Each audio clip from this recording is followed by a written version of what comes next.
Welcome to Part 12 of my report on the McCarrick Report by Patrick Parson.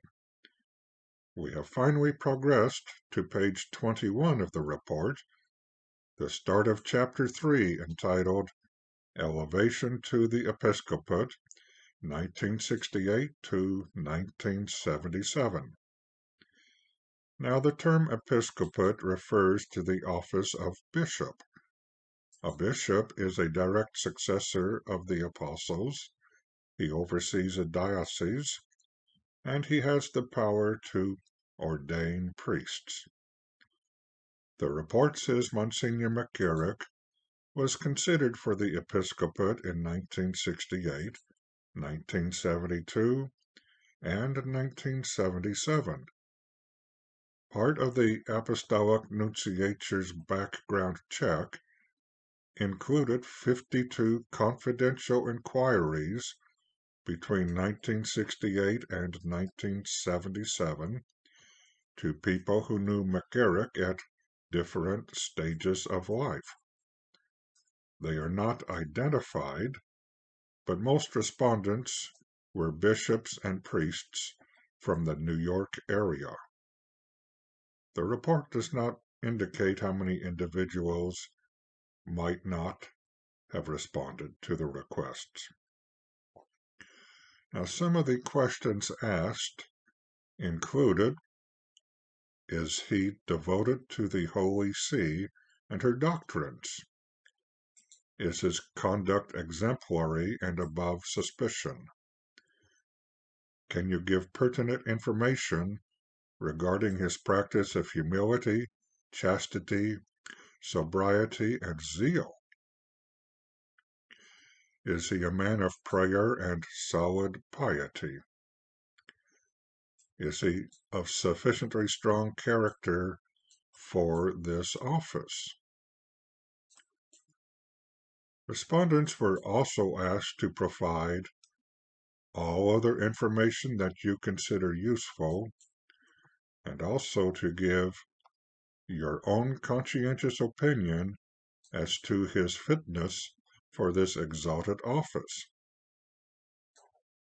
McCarrick was first considered in 1968 for Auxiliary Bishop of Miami, and in 1972 as auxiliary to Cardinal Cook. He did not receive either appointment, despite the many, often glowing reports about him. He was said to possess a superior and acute intelligence, and that his moral conduct was beyond question. Cardinal Cook recommended McCarrick, stating McCarrick's priestliness, his intelligence, his good judgment, his loyalty to the Holy See, his pastoral insight, his ability to relate to people, and to exercise a leadership of service make him an excellent candidate for the episcopacy.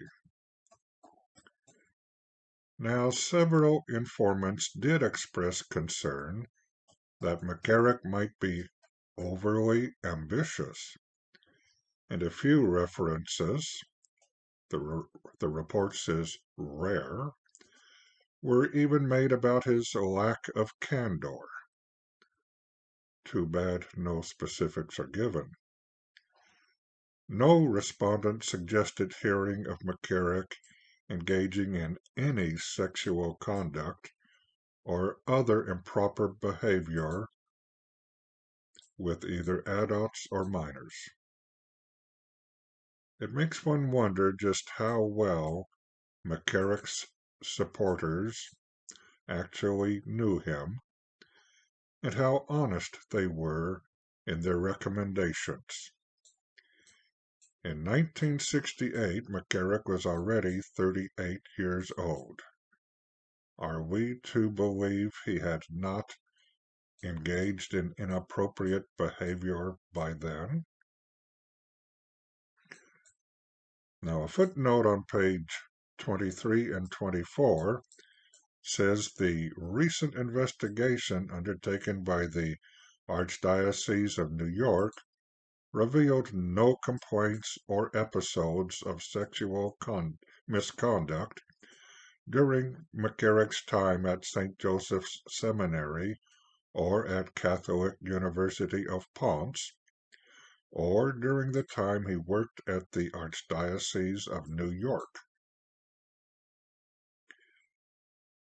I think it would be important to ask what hierarchy considers a complaint and just how in-depth the investigation went. Was the investigation truly thorough, or was it made merely for public relations purposes? Plus, if no complaints were received, does that mean no possibly negative reports were received? And was there really a complete unawareness of some of McCarrick's less savory involvements? This report seems to slide past those concerns. But perhaps we will find out more in our next segment as we look at page 24 of the McCarrick report.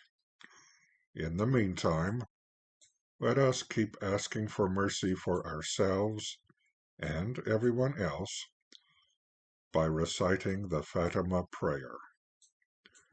O my Jesus, forgive us our sins, save us from the fires of hell, and lead all souls to heaven, especially those in most need of thy mercy.